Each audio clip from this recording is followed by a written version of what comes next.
What a beautiful day. Bro, do I have to address an elephant every fucking day? What the fuck is this? What am I, bro? Like, what am I these days? Address this, address that. Did you see the drop? Yes, of course I saw the clips. Of course I saw them. That was pretty bad, actually. I don't think I've ever seen it that bad. I don't think I've ever seen it that bad. The problem, and I mean this and this is the only time I'm going to touch on this topic, okay? Because a lot of people are spamming me about it, so I'll give you a quick take just so everyone can like accept. Oh, Caedrel's already addressed it or spoke about it. I worked with those two boys for over a year and a half maybe, and I mean this in the nicest way possible. I love them both genuinely as people. And they love each other as people. They do. If you see Crowny and Velia away from computers, they are laughing and hanging out all day away from computers. But for some reason, this is a problem that's just never been fixed. When it comes to League of Legends, these two, instead of talking with each other, they just talk past each other and at each other. And their entire goal of finding a solution to something is proving the other one wrong. And no matter what they do, they will dig the deepest hole possible to prove that they're right, rather than say, oh, this is the problem. Oh, next time just tell me this and it'll be fine. Or, oh, next time you tell me that and it'll be fine. No. But I did this, so I thought that and then this, and then you did this, so obviously I did that, and now you're doing this, so do you not see that? And they will go deeper and deeper and deeper until they can prove that they're right. And I don't know why they do this. It pisses me off all the time. I have to always like pull them out of it and stop them being like, this is the problem, here's a solution, move on. But I just wish from the bottom of my heart, I just wish these two would just talk with each other and not at each other and try and be like on a high stool of being like, aha, I told you fucked up. It's like, bro, it doesn't matter who fucked up or who's doing what wrong. Let's just figure out the solution. Let's be happy about the solution. Let's enjoy playing with each other and let's just move on. It's not that deep. It's really not that deep. So I really hope that, I think this was probably one of the worst I've seen it. So now maybe they realize like, wow, this was really, did we really need to go through like 6 hours of this? Did we really need to do that? No. No. You guys are homies. You guys are both great at the game.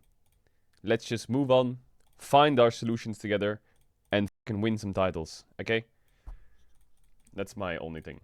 Do you miss being involved? No, no. Because at one point throughout the entire year, I turned into a therapist. I'm not gonna lie. Like, that was my entire job at points of the year. And it was fucking, bro. Hell no. I mean that in the nicest way. Like, seriously. Everyone had their own, like, way of addressing problems and dealing with problems. And no one, like, went towards each other. Everyone was just like... It's like, guys, come on now.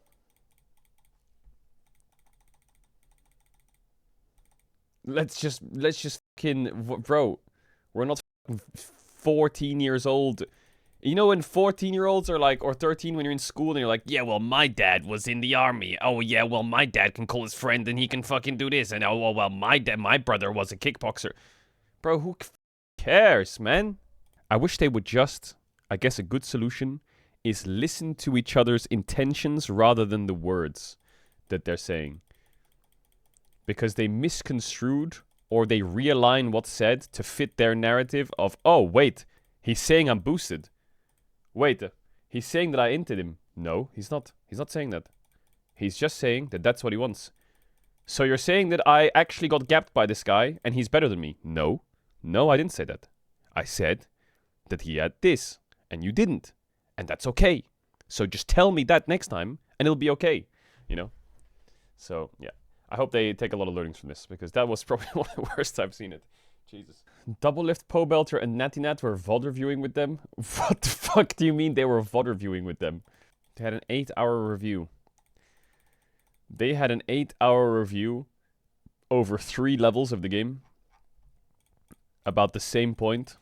I will watch one clip. I'll watch one clip and then we're gonna move on. What is this? And after the game, hindsight is like, okay, the purity conversation was happening. Oh my god, and I can't. Like, I'm already triggered. I can't believe there's like 6 of them in a call trying to figure out. 6 of them in a call trying to solve their idea of reviewing.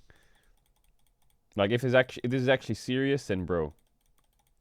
Problem with this whole situation was that Is this like the Supreme Court of Prio? Like, what the fuck is this?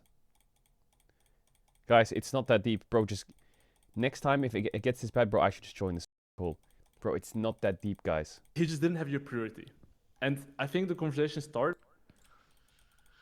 I'm not gonna lie, guys. The problem is that Crowny was extremely angry and delusional to the point of it being unconstructive. And all the stuff he's saying about appealing to authority, like, I know best, I play bot lane. If you know best, how come you can't explain it without just saying, I know better than you? Like, I would never say that to any of my teammates. Like, why the fuck are you arguing with me about my build or my matchup? I know way better than you because I played 10,000 80 carry game. That's exactly it. I'm the one that's right, you know. That's the whole, like, crux of this whole thing. So, yeah. They both do it. They both did it all last year. It just never, like, got to the point where it went fucking... You know. It was always, like... Crowny, stop. Velia, stop. You're on the brink of doing this. This is why it's gonna happen. You're gonna take 5 minutes. You're gonna shut the fuck up. You're gonna think about what you're gonna say, and then you're gonna say it. Bwipo made it worse by telling Crowny he can't understand his lane. Help Crowny. He's gonna have a heart attack. What is this? Do you know when cannot move into reef? Alright, bro, I saw this. Bro, this is crazy, by the way. this is fucking insane.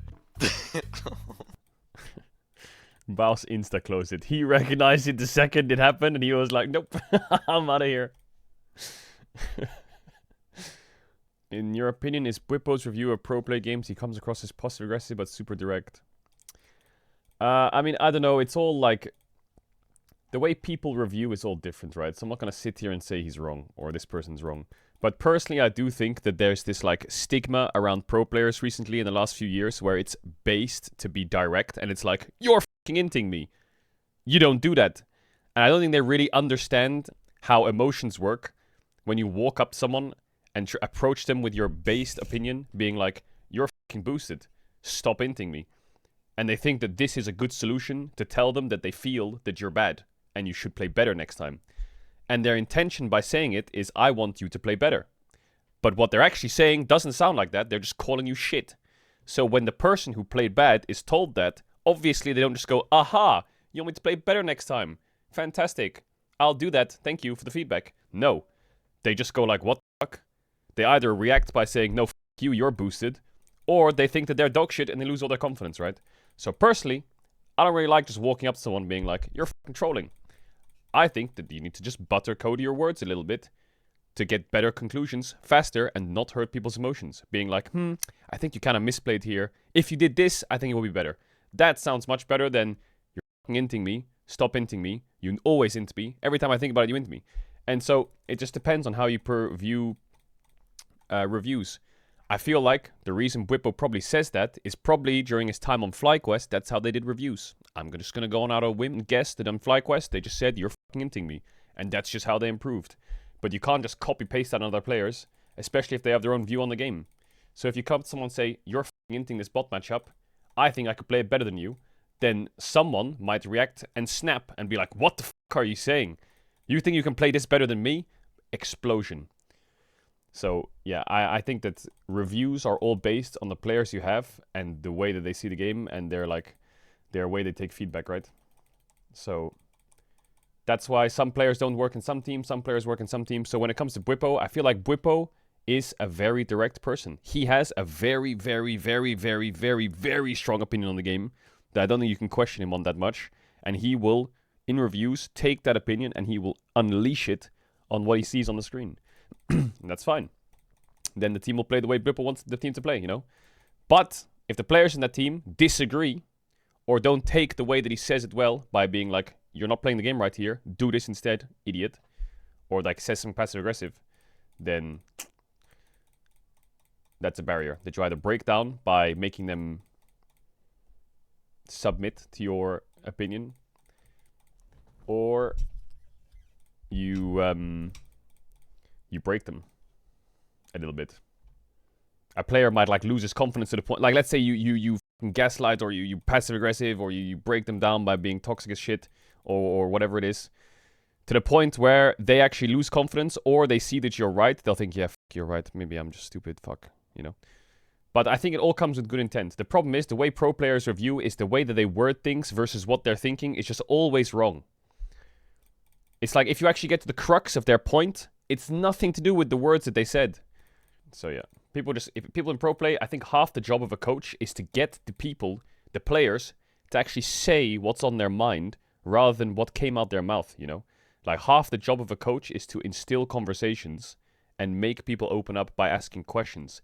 And I think that a lot of the reason why coaches can be good is because if you have really good game knowledge of and understanding of the game, you can ask deeper questions to get more of their thoughts out, rather than blanket statements like, so did you like this play? No. Okay, why didn't you like the play?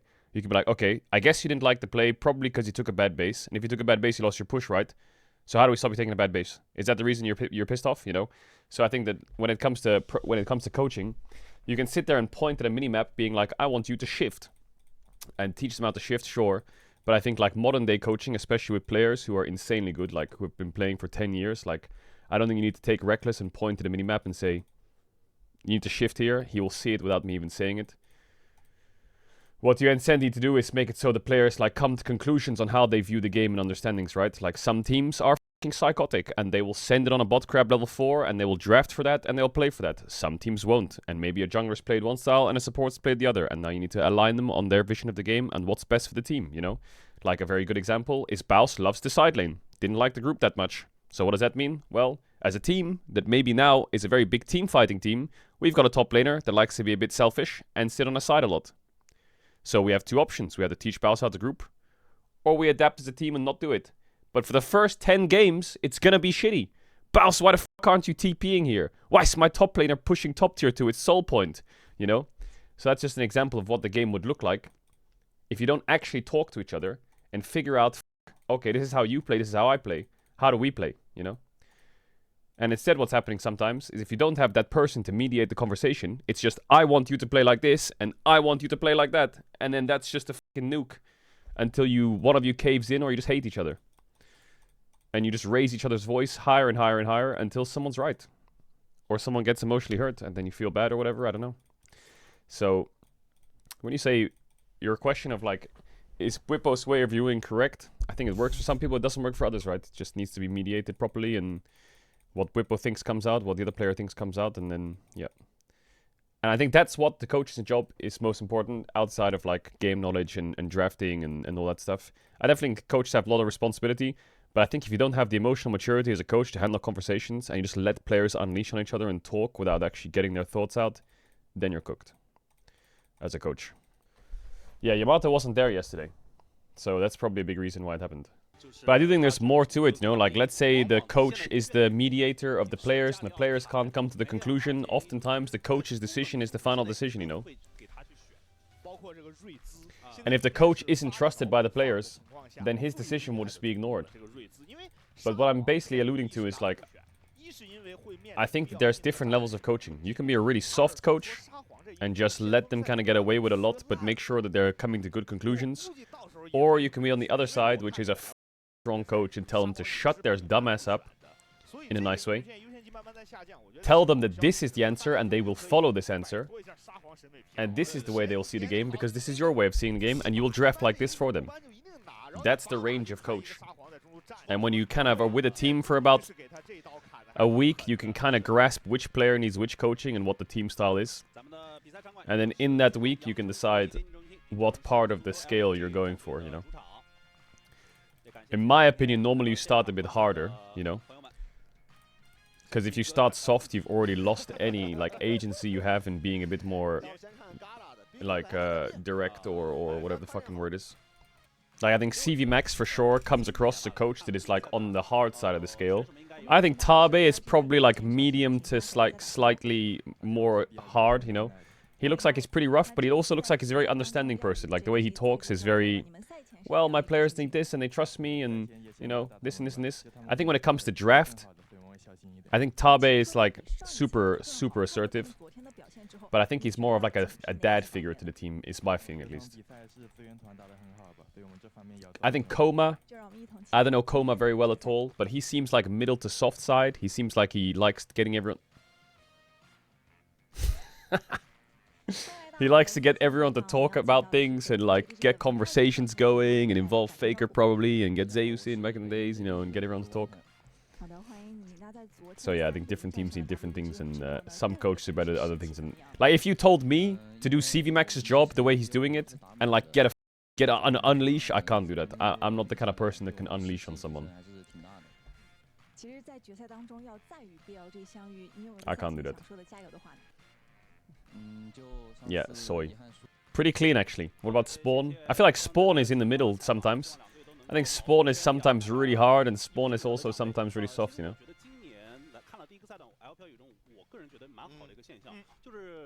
Like, I've seen Spawn in reviews be a bit like, what the f are you guys doing? And I've also seen him like be a bit of a dad to them.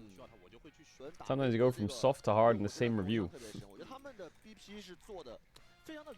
Anyway, I'm not gonna talk like I've figured out coaching or anything like that at all. It's just that's just the way pro players are, man. Since when I was a player and since when I was a coach, they just... The way they talk is just, bro. Stop talking past each other. Raz, why are you always such a down badass freak? It's 1 AM, it's time to be down bad? Bro, what happens? The clock strikes midnight and he gets fucking rock hard or what? Bro, what do you mean down bad? I can tell by the way, like, the long time it takes for him to reply, he's one-handing the reply. If I don't let it out, then I'll say something I'll regret on the show. Jesus, Raz!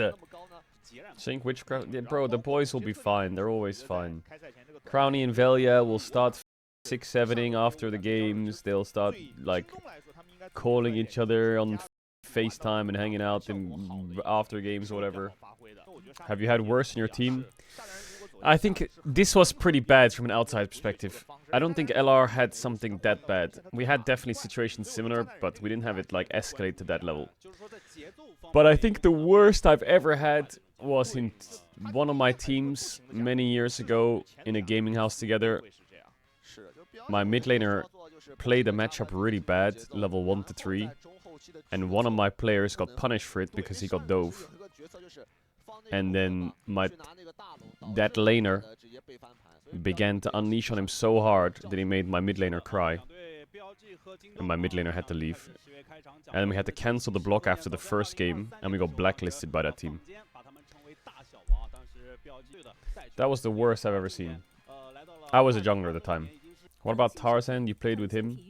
I did play with Tarzan. Tarzan wasn't that toxic. He would just say like something and swear, and then he would just leave the call and say, I'm a-going, bye. Okay, bye.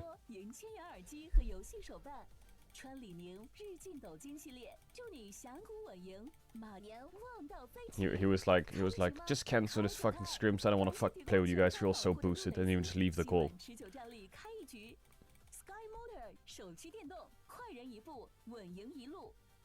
But I do feel bad. I think this is the thing with streaming all your scrims, you know, like all of this, what happened should have been behind closed doors, dealt with behind closed doors, and moved on from. But because it's on the internet, it's like every day for the next like 2 months, people are gonna come into people's chats being like, Crowny Velia said the you to each other now. It's gonna happen again, and the volcano's gonna erupt. It's like, Jesus Christ. Like, I'm sure that not to that degree, but similar things happen on LEC teams every like 4 weeks. This will happen once probably. Probably not to that extent though. That extent was pretty fucking bad.